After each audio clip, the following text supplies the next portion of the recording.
And so it's a very, very delicate chemical bond. And they're discovering that these terahertz waves in these full-body scanners are ripping these DNA strands apart in your body. So they're sort of flopping loose. And that means the enzymes that have to travel down the DNA to copy off protein manufacturing instructions, they're getting bad information. And that's mainline universities in Europe, China, the U.S. are finding this. Here's another article, CBS News. New focus on dangers of CT scans. They know it's hurting people. And they're going to start just zapping everybody at every airport with these things. We're going to wait about 4 or 5 years, and there's going to be an explosive epidemic of skin cancers and all these other problems. And the government won't care because they've made their money. They've sold us another pig in a poke. You know, they weren't able to sell us a global carbon tax. They weren't able to sell us vaccines. They're going to sell us these security machines. They don't care what they sell us as long as they're getting their money. And they don't care what damage it does to us as long as they get their money. And it sets the precedent they can get away with anything. Remember in the 40s, 50s, 60s, and 70s, radiation tests on foster children and other millimeter wave tests, they've done all this already to troops and foster children. They know what it does. They absolutely do, and they've shown a complete disregard for the victims of these experiments in these systems. The goal is to make money and to establish their agenda, and the personal harm to individual citizens is just considered a cost of achieving the goal. We're objects. They don't care what happens to us. They don't care if we're getting sick. Look at all the food additives. They love it. They love it. In fact, stop right there. You bring up food additives. I ordered a pizza a few weeks ago for the guys up here late night working on a film. Papa John's. I rip open the package of pepper, dump it on my pizza, and then read, crushed peppers treated with radiation, which, again, 100% conclusive. At bare minimum, it kills the food value of it, and in every major study in lab animals, causes all sorts of illnesses. And now, literally, Crohn's disease didn't exist, autoimmune disease of the intestines, 50 years ago. Now, I've got 2 people in my office with Crohn's disease. I've got an employee who's out today because his mother is in great danger of dying from Crohn's. Yeah, it's amazing. We know that there's a link between vaccines and autism. We know that there's all kinds of these problems between food additives. My wife went through that with joint pain and formaldehyde, and we're just finding out now that 20% of the 84,000 chemicals in common commercial usage in the United States are kept secret, because they're treated as proprietary secrets of the company. Nobody knows what is in these products. Nobody knows if they've ever been tested for safety and toxicity. There's a loophole in the law. That's why it says natural and unnatural flavors or artificial flavors is, and that's now declassified 18,500 chemicals plus that are secret, and these big companies are eugenicists. They're doing it on purpose, Mike. That's why the public's so passive. Can you imagine 100 years ago they tried to put naked body scanners in? No one would put up with that. Yeah, it is a mystery to me. I was expecting the American people to start really getting angry, even back during the exposure of ClimateGate, when it became unavoidable that government and media and academic institutions were all working together to sell us this hoax of human-caused global warming, to impose a global carbon tax and a global government. Now we're in the middle of one of the harshest winters in the last 60 years, and the global warming cultists are still out there saying, oh no, global warming causes cold weather. This is all evidence of our agenda is correct.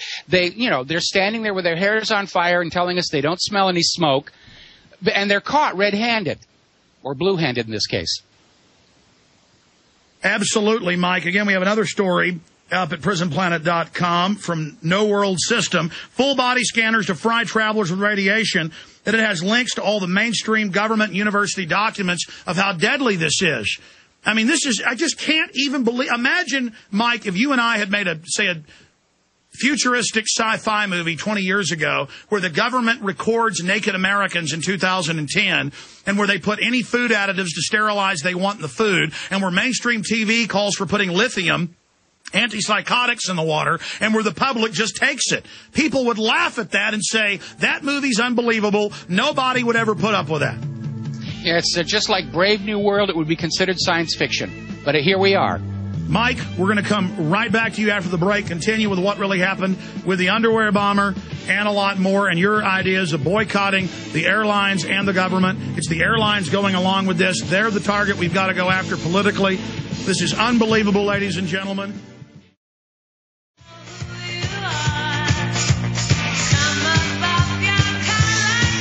I swear on the altar of God, eternal resistance to all forms of tyranny over the minds and bodies of humanity. This is the great challenge. This is a technological enslavement system. They figured out with Hitler and others that military isn't enough to take over. You've got to stage terror attacks.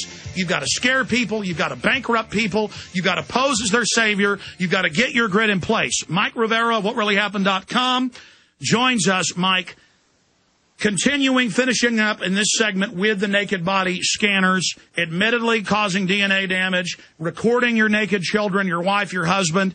Again, acts of submission, making us submit. Now in England, they've put random body scanners in vans driving around. They go to bars, make people walk through them, guilty until proven innocent. TSA says everything that goes on in airports will now go on the streets of America. They said that 7 years ago. That's now rolling out with random searches in L.A., in New York, in Boston on New Year's, with the police out randomly searching people. This is hellish, Mike. This is our way of life being totally overturned because of some underwear bomber. It's a total fraud.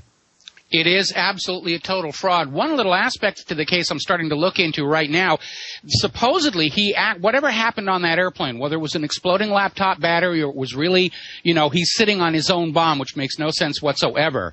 I mean, if you really think about it, if he had really wanted to blow up the plane, he would have gone to the lavatory where he had some privacy, start digging around in his crotch, put it against the wall of the plane and set it up.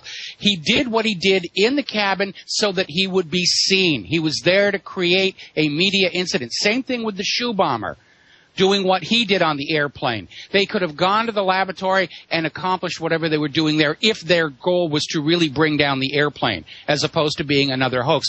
But here's another circumstance about this situation.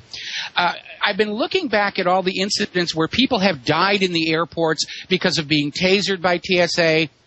We had a very tragic situation here at the Honolulu airport where a family coming in from another island because they needed to bring their child to the airport. They came in from Samoa, and nobody at the TSA could speak Samoan. So they locked this family in a room while they try and find a translator, and the baby died before they were allowed out. And I'm thinking about it, more people are dying from TSA than they are from these crotch and shoe bombers. And nobody seems to really be all that upset about it. If the goal is to keep Americans safe, who's keeping us safe from all these fast food restaurant rejects who are given a taser and a uniform and rubber gloves and said, go have fun at the airports? Yeah, it's an army of fast food minions. Now, I want to be clear. When I've flown in L.A., when I've flown in Austin and other cities, almost every time I fly now, they go, hey, Alex, I like your show. A lot of us are awake. We know what's going on. It's just a job. That has happened over and over again. So a lot of these are former military, or they're people that have lost their job, or they're people that worked at the post office. But there are a lot of menial thug types. And how many reports have we seen where they make women drink their own breast milk to prove it's not a liquid bomb? How many cases have we seen where they arrest people for knitting needles or for a tiny pocket knife? I had them yell and scream at me in Billings, Montana, flying out from the Hardin situation, because I said, I'll just take this tiny bottle of free shampoo at the hotel. And I said to the lady, it's actually on the wall that's legal. And she said, okay, whatever, just get through here. So, again, it's training us to be abused, that we're criminals. That's what a tyranny is. It makes law-abiding people criminals. Well, there have been a lot of experiments that show that when people are given a little bit of authority, they can become real monsters. Their dark side comes out, and we're seeing that in all of our airports. And you're asking, what are we going to do about this? On the lighter side, I'm trying to find a radio-opaque ink that we can put on T-shirts, so there's a message that only shows up in the scanners that says things like pervert, or I told you my dick was bigger than your dick, and little messages Mike, we have a family audience. Let's be careful. Sorry. Come on. Sorry about that. But no, seriously, we can either do it humorously, but in the long run, I think that we're going to see the airlines just start going out of business because people are not going to want to travel. And maybe that's somebody's big agenda. But I think the owners and stockholders in the airline companies are going to realize they're taking in the teeth as much as the tourism industry is from all of this abusive behavior at the airport. And as more and more people realize it is just a hoax to try and train us into accepting that we have no more privacy whatsoever, and they'll begin to understand that what the government is really worried about is a revolution in this country. country. And as long as they can keep us stripped naked and they can read our emails and listen to our phone calls, that we can't plan and organize to do anything They're trying to domesticate us right now. Coming up, let's get into the Yemen bombing, the Yemen bomber, the underwear bomber. Let's get into the economy and a lot more. Max Kaiser coming up.